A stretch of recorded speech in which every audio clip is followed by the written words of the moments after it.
MP, you got a minute? Of course, sure. What's this I hear about you working on some initiative to earn more fans? Look, man, I've been meaning I thought I was clear with you. Basketball comes first. End of story. It does. But I got a lot of people in my ear telling me I gotta do other stuff too, man. What, Freddie? What did I tell you about him? No, I know what you said about Freddie, but just because you don't like him doesn't mean he's gonna disappear. I told you, you talk to me if he gives you a hard time. He's not giving me a hard time, Othello. The things that I do outside of the court does not distract me from what I need to do on the court or for this team. I need you focused. I am focused. You are a critical building block for the future of this franchise. I get it, and I appreciate it. I really, really do. But you gotta really trust me on this one, because I got this. Adam's on the line for you. I'm serious. Let me know if Freddie gives you problems, yeah? I promise you. You'll be the first one to know. All right, I'm gonna hold you to that. Give me the... Adam! It's been too long, bro.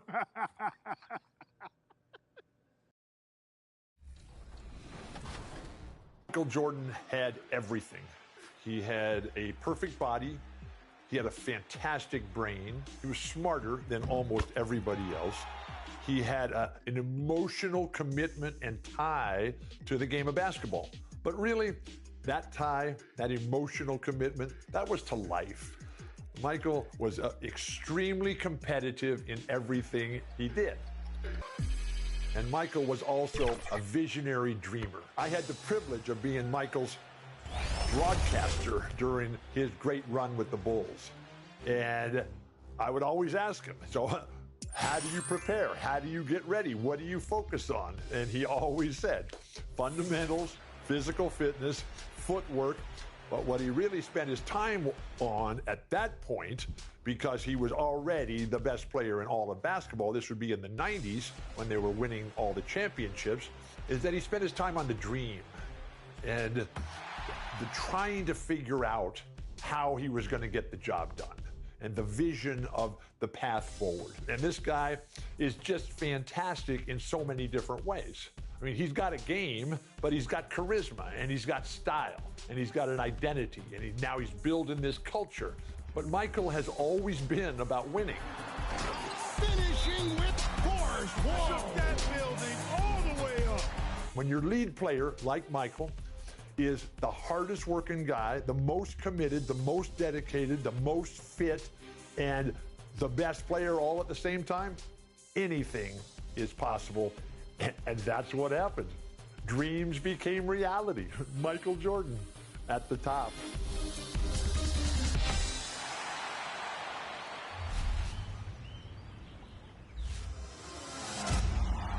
The $250,000 My Team Unlimited tournament rolls on.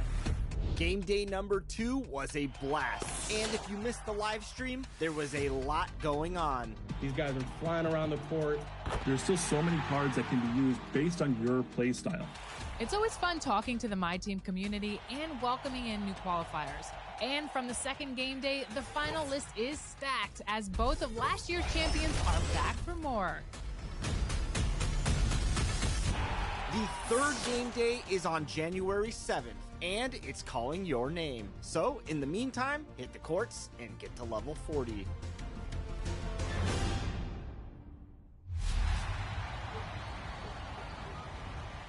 One question we like to ask our 2K TV community members is, how do you play 2K?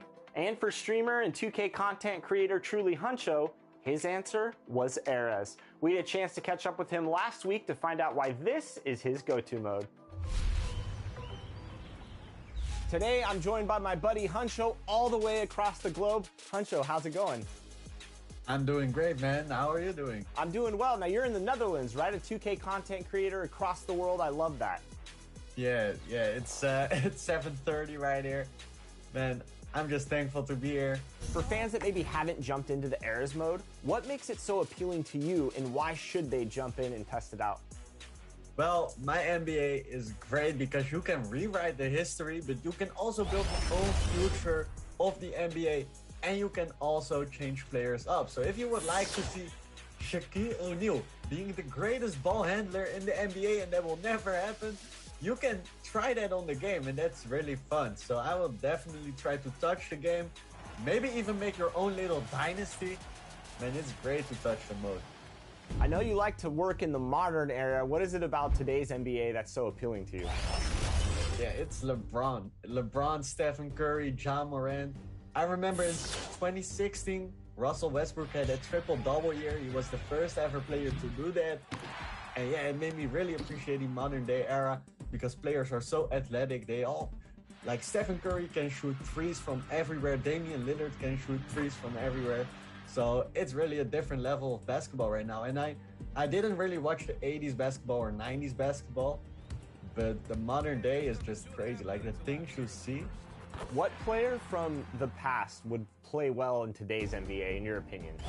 There's a lot of players, but I think seeing an Allen Iverson versus Stephen Curry matchup will be insane. Like one of the best ball handlers in the NBA. And of course, as a Lakers fan, I gotta say, I would love to see Kobe play one more time. Even though it's been a couple of years, the legacy lives on forever.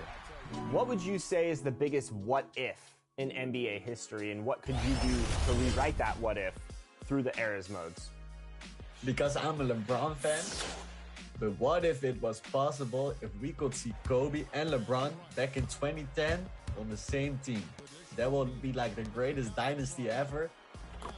Man, I would really love to see that.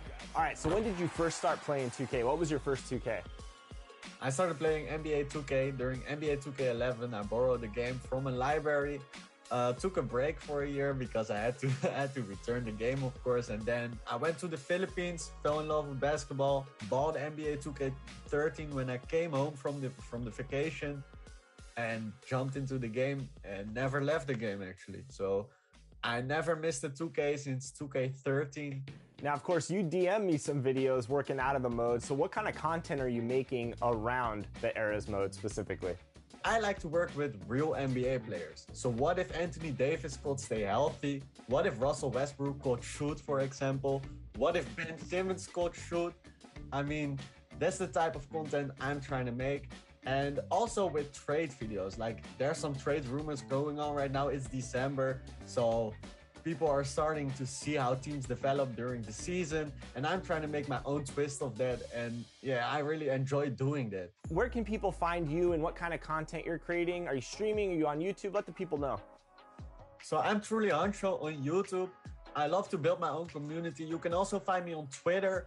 I'm tweeting with all my fans. And I'm also on TikTok. I'm dropping highlight clips on TikTok.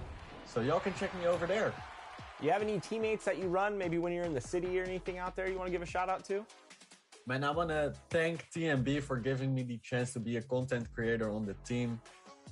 Great guys, great energy, and really motivates me to keep going crazy, like making these NBA scenario type of videos. They support me, they help me with ideas, so it's a great team, man. There it is. Thanks so much for coming on 2K TV and talking up eras. I really appreciate it, Hancho.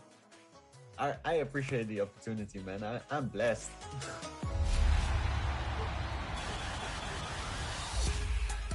This week, we're sharing some of your best Jordan Challenge moments. Flying high, Jordan levitates. Here's Jordan.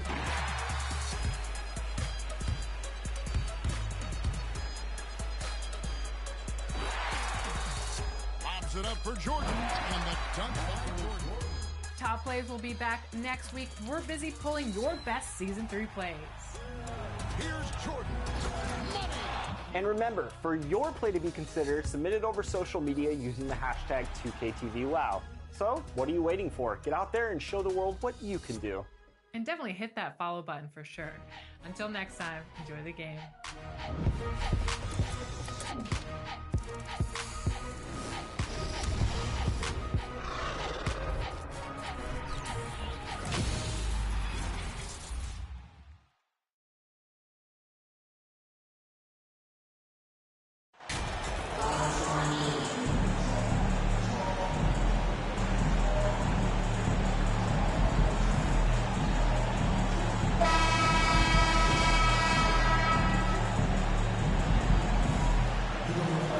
We are in for a treat in this matchup, Greg, with two conference rivals set to clash yet again. Yeah, we're going to see some added effort and intensity, and don't be surprised if it gets a little chippy.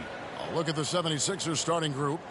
Maxey and Harden fill in the guard spots. Then there's Harris. Then there's Embiid, and it's Niang in at the power forward position. 6 on the shot clock. Van Vliet can't get it to go. And Embiid has got the ball here for the Philadelphia 76ers. Here's Maxey. Siakam pulls it in. And while we've got a moment, let's send it over to our terrific reporter, David Aldridge. David? Well, I was able to talk with Doc Rivers for a minute. There's no question this team can shoot the ball, and that's the philosophy he's instilled here. The long-range shooters they've got, he wants them to move the ball from one side of the floor to the other, and then take that first open look that's available. Kevin? Thanks, David. Always want to get those threes falling consistently. Hey, there's no denying the direction in Philly. They want to win now. The Sixers have an attitude coming from their front office that they want to get it done now, and I like seeing that.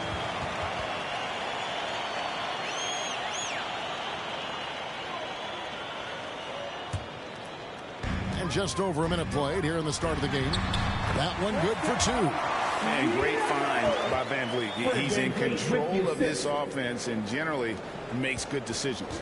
And for the 76ers organization, the expectation is, of course, Clark, a championship. And that's where the expectation should be when you have a potential MVP in Joel Embiid. I mean, he's been an MVP candidate multiple seasons in a row. I think the Sixers should be thinking tight. Sinks the triple. You know, everybody knows Harden is lights out from behind the arc, so if you're defending him, you've got to take that away. Van Vliet passes to Trent. Here's Anunoby. Buries it from three-point range. And an eye for an eye. Both teams working to stretch the floor. Nothing like answering back. One team gets 3, you fire 3 of your own. Boom. Now, here is Harden. He had 27 points last game. And here's Harris from the arc. Siakam pulls it in. Toronto's gone 1 of 2 from long range in the first quarter. Here's Anunoby. And that won't go, missing the go-ahead bucket. For Philadelphia, they've gone 2 for 4 from the field so far today. Maxey in the corner. Shoots over Van Vliet. Another shot. That one is good from Joel Embiid. Hey, good luck trying to move Embiid off the block. If Joel has position, there's not much anybody can do to stop him. Van Vliet finds Trent. Back to Van Vliet. Toronto working the ball around now. 6 to shoot.